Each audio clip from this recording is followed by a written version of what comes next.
Bem-vindos ao Amigo Gringo Responde no dia 19 de outubro de 2018. Como sempre, estou aqui para responder as suas dúvidas sobre Nova York, a cultura americana e a língua inglesa. Inscreve-se no canal e deixe suas perguntas aqui ou manda pelo Facebook. Não perca stories de Nova York do Instagram. Vamos lá, a primeira pergunta é da Márcia Silvestre, que perguntou: Amigo Gringo, você não gosta de falar da política do Brasil? Ok, Márcia, eu gosto de falar da política do Brasil, mas eu acho complicado falar aqui no canal, não só porque eu não sou brasileiro, mas porque eu acompanho a política do seu país de longe. Eu não moro mais no Brasil e para comentar sobre algo tão importante, eu precisaria pesquisar com muito cuidado, algo que eu não posso fazer. Meu livro está saindo em breve, eu tenho muito trabalho, então eu prefiro não comentar. Ok, a próxima pergunta é do Vanderlei Neves, que perguntou: Amigo Gringo, em quem você vai votar? No melhor para o Brasil, que é o Bolsonaro, ou no Haddad, que é comunista e terrorista? O nome já mostra a origem. É a sua oportunidade de não ser mais um puta babaca. Mais política. Ok. Pelo menos, Vanderlei, a sua pergunta é fácil. Em quem vou votar? Eu não vou votar em ninguém, porque não sou cidadão brasileiro. Agora entendi. É armadilha, porque se eu for lá no consulado brasileiro e votar, o Vanderlei vai me gravar e mandar para o Bolsonaro, que vai falar que a eleição é fraudulenta, porque tem gringos votando. Muito esperto, Vanderlei, mas eu não vou cair nessa.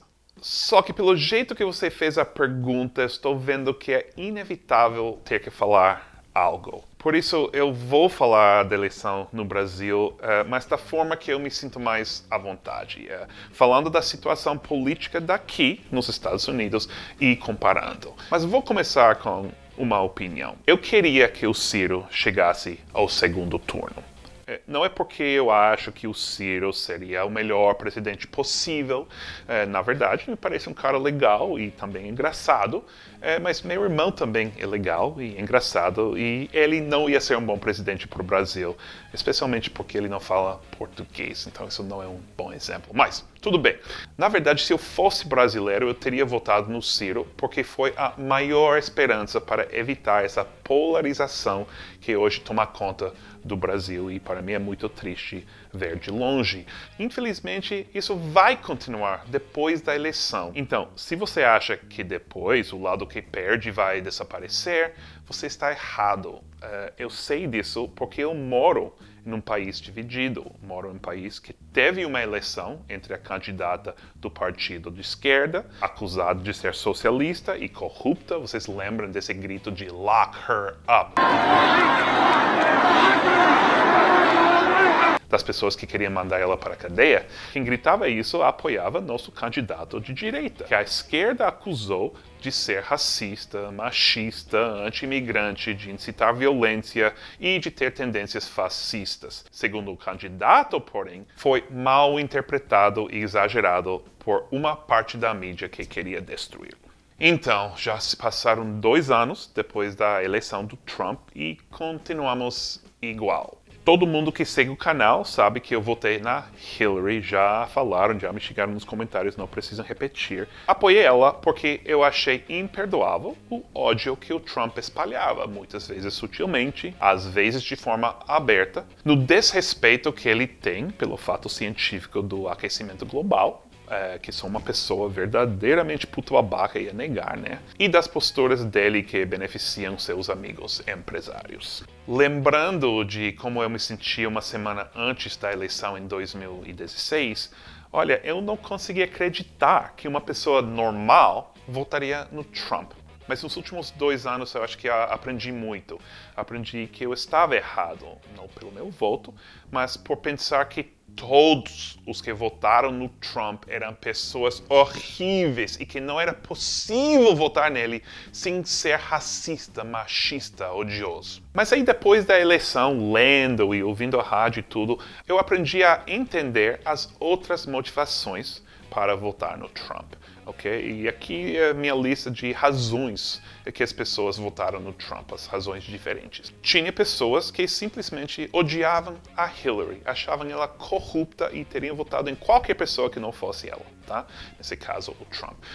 Também tinha os que votaram no Trump porque queriam uma mudança. Queriam alguém de fora que falaria sem papas na língua e sim seguir as regras e mudaria o país. Tinha outros que gostavam de algumas das posições do Trump, que ele era anti-aborto, pró-armas, anti-regulações ambientais e estavam dispostos a ignorar algumas afirmações dele. E por fim, tinha os que adoravam tudo que ele falava, que achavam que ele era um deus, essas pessoas que eu tinha mais problema com eles. Mas é a minoria. Olha, também do outro lado, tiveram várias razões para votar na Hillary. Um grupo que simplesmente não aguentava o Trump, achava que ele era uma pessoa nojenta, que fosse estragar o meio ambiente e a liderança dos Estados Unidos no mundo, e teria votado em qualquer um menos ele. Também as pessoas que votaram sem gostar muito dela, mas porque ela era melhor para políticas progressistas que elas apoiavam. E finalmente, as pessoas que realmente eram totalmente atrás dela, que adoravam ela, que fez campanha para ela, etc. Eu não caí nessa última categoria. Então, o que eu entendi tarde demais é que é possível ter uma conversa racional com a maioria das pessoas que não apoiavam meu candidato. Agora, aplicando isso para o Brasil, poderia dizer que entendi que nem todos que você acha que são tão horríveis são comunistas ou adoram políticos corruptos. Ou do outro lado, nem todos que apoiam esse outro candidato são fascistas e a favor da tortura, tá? Eu sei que vocês não vão me acreditar, mas é possível conversar com eles.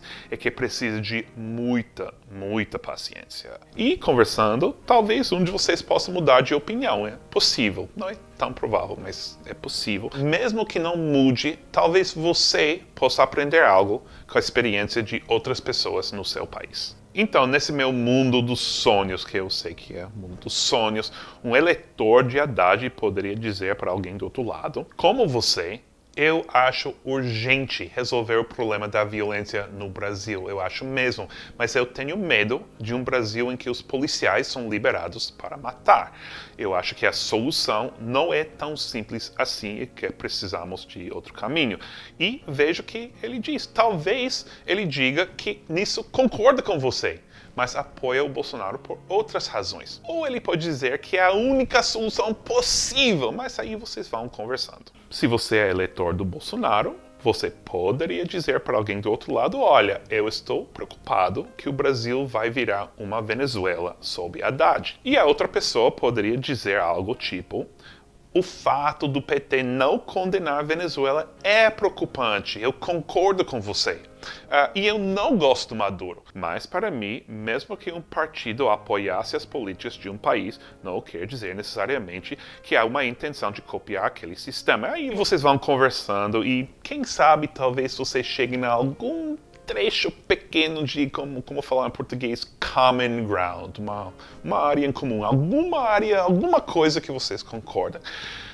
Eu sei, parecem sonhos, e talvez seja preciso esperar até depois da eleição para começar esse processo.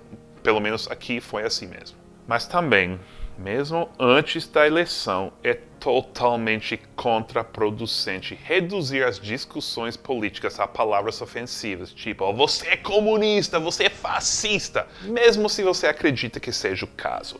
E com isso vamos voltar para o Vanderlei, que fez a pergunta. Segundo ele, Haddad não só é comunista, mas também terrorista, já que tem um sobrenome árabe. Olha, já é uma provocação, não vai ter uma conversa saindo dessa pergunta. Sobre o comunismo, eu posso imaginar que é uma confusão comum, não só do Vanderlei. Eu também fui pesquisar o que é comunismo no dicionário para ter certeza, tá? Eu vou ler. Comunismo. Sistema de organização econômica e social idealizado por Marx e Engels que preconiza uma sociedade ideal sem estratificação social ou propriedade privada, na qual os bens pertencentes à coletividade são distribuídos conforme a capacidade produtiva e as necessidades de cada indivíduo. Então, segundo eu entendo, a ideia principal é que os bens da sociedade pertencem ao Estado e não aos indivíduos. Ou seja, não existe propriedade privada, você não tem nada. Isso corresponde mais ou menos ao que eu vi em Cuba quando estive lá em 2003. Olha, a cultura era maravilhosa, as pessoas eram maravilhosas, mas lá ninguém era dono da própria casa. Todos os salários eram parecidos. Na época, eu lembro que o médico ganhava menos de R$100 por mês e o operário da fábrica de charuto também. Aí, em teoria, um cubano iria para os mercados e farmácias do governo e lá encontraria tudo o que precisava. Só que o sistema não funcionava bem. As lojas não tinham muita coisa e a única certeza do dia, lembro, é que um moço de bicicleta entregaria um pão por pessoa em todas as casas cada manhã. Pessoal, vocês podem pensar o que quiserem do Haddad, pode pensar que ele vai liberar o Lula e fazer dele imperador do Brasil. Mas mesmo isso seria monarquia e não comunismo. Olha, Haddad foi prefeito de uma cidade grande por 4 anos e não reduziu os salários dos médicos em troca de um pão por dia entregue em casa. Ele não é comunista. Quer falar que ele é bem de esquerda, que é socialista, que não gosta das políticas dele? Pode fazer isso. Explique por quê, mas com argumentos embasados, não gritando. E se você acha que eu estou errado e ele é comunista mesmo, explica com calma nos comentários. Agora, chamar o Haddad de terrorista por ter sobrenome árabe, eu vou ser franco, eu tenho dificuldade em reconhecer outra explicação que não seja ódio ou racismo. Mesmo que seja brincadeira, imagino que se os dois lados parassem para pensar, vamos reconhecer que chamar alguém de terrorista por causa da origem do seu nome não faz muito sentido, exceto se for para ofender. Da mesma forma, um eleitor do Haddad deve ter muito cuidado em chamar Bolsonaro ou seus eleitores de fascista, mesmo achando que seja. Recomendo a todo mundo pesquisar o que é o fascismo. Tem muitos vídeos e textos online, e por ser um tema complexo que eu nem sei se eu entendo totalmente, eu fui de novo ao dicionário e vou ler. Fascismo: sistema ou regime político e filosófico antiliberal, imperialista e antidemocrático, centrado em um governo de caráter autoritário, representado pela existência de um partido único e pela figura de um ditador, fundado na ideologia de exaltação dos valores da raça e da nação em detrimento do individualismo. Então, depois disso, se você achar que o Bolsonaro seria um presidente fascista que acabaria com a democracia e viraria ditador, por exemplo, explique esse argumento com calma, sem gritar, tá? Quem é eleitor do Bolsonaro pode responder que não, que ele vai respeitar a Constituição e a democracia, o que ele já disse, né? Preparem argumentos embasados em vez de gritar, tá? É um bom investimento do seu tempo, porque essa discussão vai continuar. Pode confiar em mim, falando para vocês dos Estados Unidos 2 anos depois da nossa eleição. Olha, pessoal, obrigado por estar ainda escutando um gringo falando do Brasil. Eu sei que não é meu lugar de fala, mas quero falar de mais uma coisa, tá? Eu queria falar do famoso fake news. Essa expressão surgiu nos últimos anos e significa uma notícia totalmente falsa e inventada com malícia especificamente para indignar as pessoas. Acho que podemos concordar sobre isso, né? Um exemplo famoso é que a Hillary estava envolvida na prostituição infantil e era simplesmente impossível achar provas ou evidências de fontes verdadeiras. Mas o Trump politizou o termo. Começou a chamar de fake news qualquer coisa que ele não gostava e usou como um jeito de fazer as pessoas odiarem a imprensa e não acreditarem em mais nada.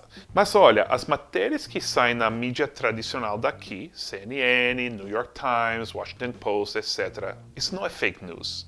Olha, eu sei, podem ser tendenciosas, ok? Se o Trump tivesse argumentado isso, poderíamos ter tido um debate produtivo. Porque, claro, todo veículo de imprensa tem um ponto de vista, mesmo tentando ser imparcial. Eu já vi em jornais americanos, que eu considero confiáveis, exemplos óbvios de parcialidade. Isso não transforma todo o conteúdo do jornal em fake news, nem a imprensa em inimiga do povo, como o Trump costuma dizer. Do mesmo modo, é muito importante distinguir entre algo que sai na Folha de São Paulo, na Globo, por exemplo, e algo que aparece no Facebook e nas correntes de WhatsApp sem a fonte. Eu sei que muitas pessoas reclamam da imprensa tradicional brasileira e eu até concordo, mas há uma diferença entre ser tendencioso e publicar reportagens inventadas. Minha dica, se você está citando dicas de gringos, porque a mesma coisa acontece aqui, é que quando receber uma notícia pelas mídias sociais, antes de encaminhar para outras pessoas,